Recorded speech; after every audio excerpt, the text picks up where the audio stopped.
आपके सामने एक जरूरी विषय पर चर्चा करने वाले हैं, आत्मनिर्भर भारत और चिप बनाने की समस्या। इस विषय को हम 3 हिस्सों में बताएंगे। सबसे पहले मैं बताऊंगी कि चिप क्या होती है और यह क्यों जरूरी है। फिर मेरी दोस्त बताएगी इससे जुड़ी समस्या क्या है। और अंत में हमारी तीसरी साथी बताएगी कि इसका हल क्या है और मतलब इससे समस्या वगैरह।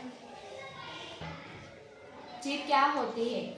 दोस्तों, आपने मोबाइल, कंप्यूटर, टीवी और गाड़ियों के बारे में सुना ही होगा। इन सबका दिमाग होता है चिप एक बहुत ही छोटी इलेक्ट्रॉनिक चीज होती है जो मशीनों को सोचने और काम करने में मदद करती है।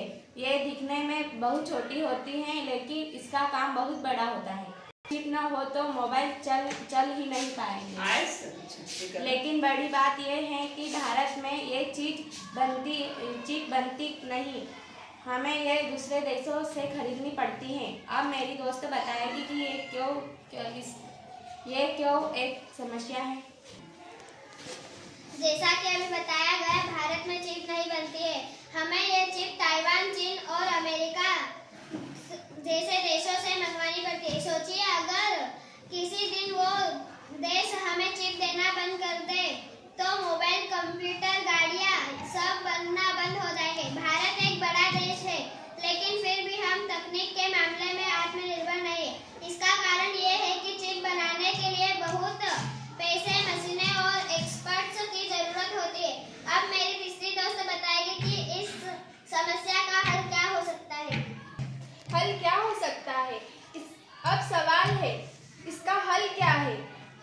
फैक्ट्रियां बनानी होगी। इसका हल है भारत को अपनी खुद की फैक्ट्रियां बनानी होगी।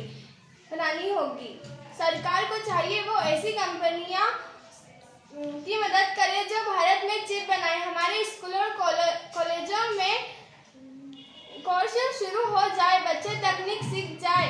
और सबसे बड़ी बात यह है, हमें खुद पर विश्वास रखना होगा कि हम भारत में चिप बना सकते हैं। अगर हम सब मिलकर मेहनत करें तो एक दिन हमारे भारत में भी चिप बनेगी और नंबर 1 भी बनेगी।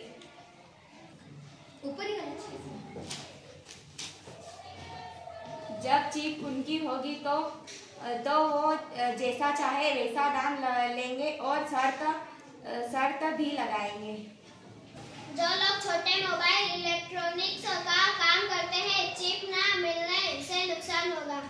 अगर कभी दुनिया में लड़ाई या संकट होता है तो हमें चिप मिलना बंद हो जाएगा, जिससे हमारा काम भी रुक जाएगा और इससे हमें नुकसान भी होगा।